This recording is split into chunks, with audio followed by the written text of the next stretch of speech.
In this lesson, we'll cover rooms and room tags. Rooms and room tags are actually an architectural function, but it still does relate to elements that we'll create in future lessons for MEP.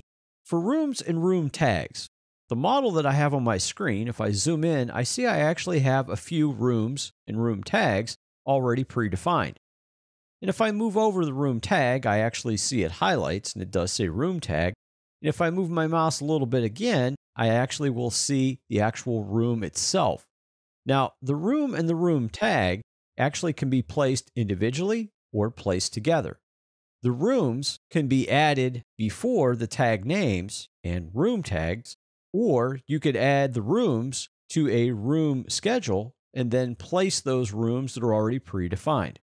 Let's say we first want to place a room without any predefined tag or room name. To do that, let's go to the Architecture tab, then over toward the right on the Room and Area panel, click Room. Now, when you click Room, you'll see other predefined rooms already highlight.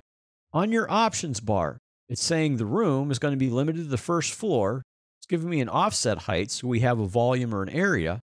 And then if I look at the room dropdown where it says New, I don't have any names in this list.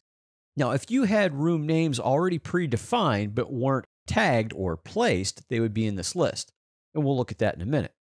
But right now, there's none in this list. So we're just going to create a new room and simply move into an area that is bound by walls. So as you can see, as I move my mouse around between these three offices on the right, I can place a room, or in the corridor or hallway, I can place a room, or in this conference room on the left, I can create a room. We're going to create a room in that conference room first. So just move into that space and left click. Once you left click, go ahead and zoom in. Notice that the room is actually placed, and it gives the name of a generic room called room and a number sequentially counting up. Now, let's go ahead and click modify. So that actually places the room. Now, you could change the room name right here simply by clicking twice on the room, and I could change the name in this case to conference. Now, one thing you may want to do is keep consistency. So if your room tags are all in caps, let's make this all in caps. And I'm just going to call this conference. For the room number, same thing. I could change it here if I have the access to do that. If I can't change it here, I'll change it in a room schedule. Now, in your browser on the lower left, we already have a room schedule predefined. So just scroll down to Room Schedule and double-click Room Schedule. When you see the room schedule, you'll actually see the conference room that we just added and which we just changed the name of. Here's actually the room number. I'm going to change the room number to 101 and then hit the Enter key. We can go back to the plan and create additional rooms, or we can add the rooms to our schedule and then go place them after they're already predefined.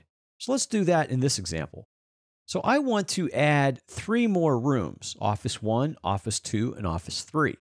To do that, let's go to the Insert dropdown on your ribbon and click Data Row. It will add a new data row and call the room Room. And it will start with the next number from where we left off. So the last one I numbered was Conference Room 101. So this one now changes to 102. Let's rename this to Office 1. And if the number is not 102, change it to 102. Note the area on the right reads Not Placed because we didn't place it yet. Now let's add 2 more offices. So go back to Insert, Data Row again, rename this room to Office 2, and it'll be number 103.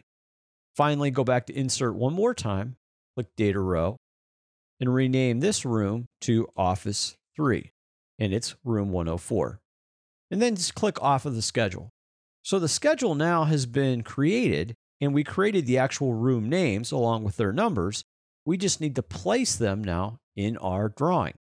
Go ahead and close this view. And I can just click the X in the upper right for close for this view. Or if you wanted to go back to the plan view, I could scroll back up underneath floor plans and double click A-level 1. Then zoom back out, or zoom in around the 3 areas on the right, which we'll tag for 3 office spaces or rooms. So let's go back to the Architecture tab, go to the Room and Area panel, and click Room. Now, everything is the same as what we did the first time when we placed the conference room, but this time, since we already predefined 3 rooms, if I look at the room dropdown where it reads New, I see my other 3 rooms that I haven't placed yet. So just select 102 Office 1, and let's place this room. And I'll start with this one at the bottom. Now I'll go back up to the dropdown again. I'll select Office 2, number 103, place it above this. And what you'll notice too, as you place rooms, you'll have alignment lines appear. And finally, go grab the last one, 104, and I can place it as well. And then click Modify once you're done placing rooms. Now, if you placed a room and you didn't include the tag or you deleted the tag, you could actually use the tag room function to tag the actual room itself. It would place a tag on that room, either reading from data already created, or it's going to create the generic room label with a next number. Now let's go look at our room schedule one more time. So scroll back down to Schedules Quantities and double-click Room Schedule. What you'll notice now for Office 1, 2, and 3 is that the area is filled in because it's now assigned a room or a physical space within your building.